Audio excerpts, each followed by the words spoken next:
నిద్రపోతూ వచ్చి AC remote తీసుకుంటున్నాను. చూడండి గైస్, ఇప్పుడు టైం 3:25 అయింది. మా మిన్ని మాత్రం లెగిసి ఇలా ఉంది. నిద్ర మస్తు వస్తుంది, అయినా మిన్ని అస్సలు పడుకోదు. హస్బెండ్ మాత్రం మంచి పడుతుంది నిద్రపోతుంది. తను పడుకోదు, నన్ను పడుకోను. చూడండి అలా చూస్తుంది. హాయ్ చెప్పు అందరికీ, గుడ్ మార్నింగ్ అని చెప్పవా? అందరికీ గుడ్ మార్నింగ్ అని చెప్పు. పగలు సరిగా పడుకోదు, నైట్ సరిగా పడుకోదు. ఇలా మీలో ఎంతమంది మీ పిల్లలు ఇలా ఫేస్ చేశారో నాకు కామెంట్ చేయండి గైస్.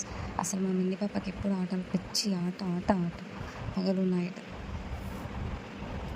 రోజు నాకు జాగారమే ఇంకా మిన్నితో.